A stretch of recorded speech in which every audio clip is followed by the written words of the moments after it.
السلام علیکم ورحمۃ اللہ وبرکاتہ۔ آپ دیکھ رہی ہیں مفتی محمود آفیشیل کو۔ تمام دیکھنے اور سننے والوں کو دل کی گہرائیوں سے خوش آمدید کہتا ہوں۔ آج کی ہماری اس ویڈیو کا عنوان ہے من کی دنیا بسائیں۔ من یعنی دل کی دنیا کو بسائیں۔ یاد رکھیں، اگر دل بس جائے، دل کی دنیا آباد ہو جائے اور دل ویرانیوں سے پاک اور صاف ہو جائے تو زندگی جینے کا مزہ آ جاتا ہے۔ قرآن کریم کا جب ہم مطالعہ کرتے ہیں تو قرآن کے مطالعے سے دو چیزیں ہمیں سمجھ میں آتی ہیں۔ قرآن کریم کے مطالعے سے دو چیزیں سمجھ میں آتی ہیں۔ پہلی چیز اپنی ذات کی پہچان کہ میں کون ہوں، اور دوسری چیز پروردگار عالم کی پہچان، یہ قرآن سے کریں۔ آپ جتنا بھی تدبر کریں، قرآن میں غور کریں، فکر کریں، یہ دو چیزیں آپ کے ذہن میں پیدا ہوگی، اپنی ذات کی پہچان اور دوسرا رب العالمین کی ذات کی پہچان۔ اب ہر آیت اگر اس نیت سے پڑھے کہ پتہ چل جائے کہ میں کون ہوں، مجھے اپنی پہچان مل جائے، اپنے من کی بات مل جائے کہ میرا دل کیا کہتا ہے، میرا من نور سے روشن ہو جائے، باطن کی ساری گمراہیاں مجھ سے دور ہو جائیں، شرور و فتن سے پاک ہو جاؤں، میں نفرتوں کو بھلا کر محبتوں کا امین اور دوست بن جاؤں۔ قرآن کریم اپنی ذات کو پہچاننے کا، سیلف اویئرنیس کا سب سے مؤثر ترین ذریعہ ہے، سب سے بہترین ذریعہ ہے اپنے آپ کو پہچاننے کا قرآن کریم۔ میں خان ہوں، ملک ہوں، رئیس ہوں، وڈیرا ہوں، سردار ہوں، میں جو بھی ہوں، اگر میں اپنی پہچان چاہتا ہوں تو مجھے قرآن پڑھنا ہے۔ قرآن مجھے اپنی پہچان بتائے۔ قرآن کریم میں اللہ رب العزت نے مختلف الفاظ اس کے لیے ذکر کرے۔ کہیں قرآن میں لفظ روح کا ذکر ہے، روح پاک ہے۔ تو میں اگر انسان کی ساری دنیا کی کوشش ہے، صبح سے لے کے رات تک، پاؤں کے ناخن سے لے کے سر کے بال تک، مشرق سے مغرب تک، شمال سے جنوب تک، ساری کوششیں اگر اس جسم کو پالنے کے لیے ہیں تو وہ بیکار ہے، وہ کوئی معنی نہیں رکھتا۔ ہاں، اگر ان ساری چیزوں کا مطلب اس جسم کی روح کو پاک کرنا ہے تو وہی اصل کامیابی ہے۔ اگر ہم اپنی روح کو طاقتور بنا لیں، روح کو مضبوط بنا لیتے ہیں، تو اس سے بڑا سعادت مند کوئی شخص نہیں ہے جو اپنی روح کو مضبوط بنا، جس کی روح مضبوط ہے، جس کی روح طاقتور ہے۔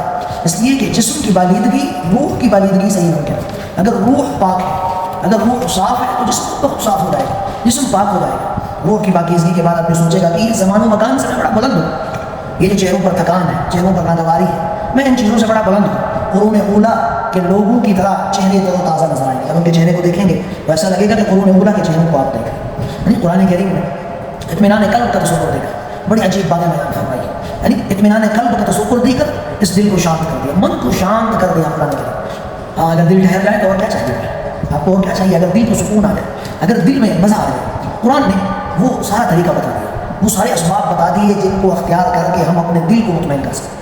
سکون و اطمینان کا واحد ذریعہ قرآن کریم، وہ سارے کام کریں کہ جن سے دل میں اطمینان پیدا ہو۔ قرآن نے ہمیں تین قسم کے نفس بتائے، تین قسم کے نفس بتائے ہیں۔ اگر نفس امارہ کی طرف انسان چڑھ دوڑا تو اس کی دنیا برباد ہو جائے گی۔ اگر نمبر دو، نفس لوامہ کی طرف چل نکلا تو یہ سمجھا جائے گا کہ حقیقی کامیابی کے راستے پر وہ چلا جا رہا ہے۔ اور اگر نفس مطمئنہ تک پہنچ گئے تو کامیابی یقینی ہے۔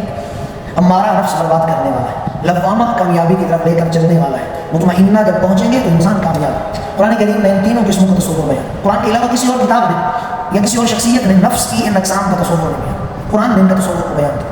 قرآن کریم نے فرمایا اولم یتفکروا فی انفسہم، بھلا کیا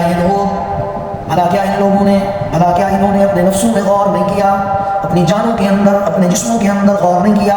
قرآن کریم میں اللہ نے فرمایا دوسری جگہ پر سنریہم آیاتنا فی الآفاق وفی انفسہم حتی یتبین لہم انہ الحق۔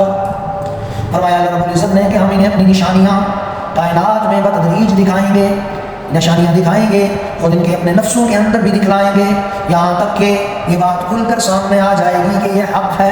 فی الآفاق، آفاق عالم میں انہیں نشانیاں دکھلائیں گے، ہر قسم کی نشانیاں انہیں دکھلائیں، یعنی ان کے سامنے کائنات کی بات کھل کے آ جائے گی، حق بات کھل کے آ جائے گی۔ فَإِنَّهَا لَا تَعْمَى الْأَبْصَارُ وَلَٰكِن تَعْمَى الْقُلُوبُ الَّتِي فِي الصُّدُورِ۔ حقیقت یہ ہے کہ ان کی آنکھیں اندھی نہیں ہیں، یہ جو لوگ ہماری باتوں کو سن کر پہچان کر اندھے بن جاتے ہیں، ان کی یہ والی آنکھ اندھی نہیں ہے، بلکہ وہ دل کے اندھے ہوتے ہیں جو سینوں کے اندر ہے۔ دل کا اندھا ہو جانا انسان کو کئی مفید راستوں اور خیر سے محروم ہے۔ دل کی دنیا کا برباد ہو جانا انسان کے لیے تباہی ہے، انسان کے لیے بربادی ہے کہ اگر اس کا دل برباد ہو، دل کا ویران ہو جانا اس کے لیے تباہی ہے۔ وہ آدمی بیکار ہے کہ جس کا دل برباد ہو گیا، جس کا دل تباہ ہو گیا۔ دل کے اندھے پر آپ کچھ بھی بیان کریں، اس پر کچھ بھی اثر نہیں۔ وہ دل کا اندھا ہے، وہ آپ کی بات کو سنے گا ہی۔ دل کے اندھے کا باطن لنگڑا رہا ہوتا ہے، وہ ڈانا ڈول ہوتا ہے کہ اب یہ کام کروں یا یہ کام کروں، یہاں جاؤں یا یہ قرآن ہے جس نے کبھی قلب کا لفظ ذکر کیا، کبھی فؤاد کا، کبھی روح کا، کبھی ذکر کا، کبھی نصیحت کا، کبھی بصیرت کا۔ یہ سارے الفاظ قرآن کریم نے بیان کیے، مختلف جہات سے انسان کو اس کے نفس کا، اس کے اعضاء کا تعارف بیان کیا۔ باطن کی بصیرت کی طرف قرآن دعوت دیتا ہے۔ قرآن کہتا ہے بل الانسان علی نفسہ بصیرہ ولو القی معاذیرہ، قیامت کے دن آدمی خود اپنے حال پر پوری نگاہ رکھے گا، اپنے احوال کو جانے گا، اپنی باتوں کو جانے گا، اپنے معاملات کو جانے گا، اگرچہ وہ اپنی سب معذرتیں لا دے، سب معذرتیں لا ڈالے، انکساری لا ڈالے، سوری کے الفاظ لا ڈالے، لیکن اپنے احوال کو جانتا ہوگا۔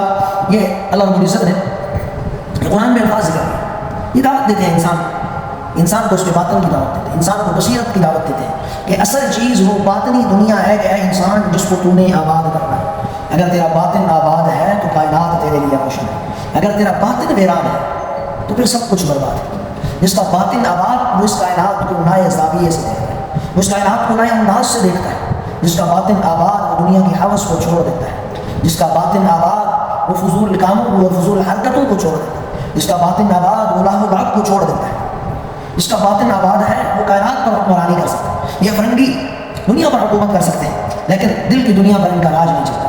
یہ علم و حکمت کو بڑا سیکھ لیں گے لیکن حقیقی علم جو انسان کی کامیابی کا معراج اور جنت کی طرف لے جانے والا اس پر نہیں پہنچ سکتا۔ یہ روح کی لذت سے آشنا نہیں ہو سکتا۔ اس لیے اقبال مرحوم نے کہا تھا اپنے من میں ڈوب جا، اپنے من میں ڈوب کر پا جا سراغ زندگی، اپنے من میں ڈوب کر پا جا سراغ زندگی، تو اگر میرا نہیں بنتا نہ بن اپنا تو بن۔ من کی دنیا میں نہ پایا میں نے افرنگی کا راج، یعنی من کی دنیا میں نہ پایا میں نے افرنگی کا راج۔ اپنے من کی دنیا کے اندر کسی کا راج نہیں ہے، کسی افرنگی کا راج نہیں ہے۔ من کی دنیا میں نہ دیکھے میں نے شیخ و برہنہ، کوئی بڑا نہیں، کوئی کچھ بھی، من کی دنیا آج نہیں۔ اللہ رب العزت ہمیں قرآن کی ہر آیت کے ذریعے سے اپنے من کی دنیا کو بسانے والا بنا دے، ہمارے قلب کو اللہ ہر آیت کے ذریعے سے معطر کرنے والا بنا دے، آمین۔ باقی دعوانا الحمدللہ رب العالمین۔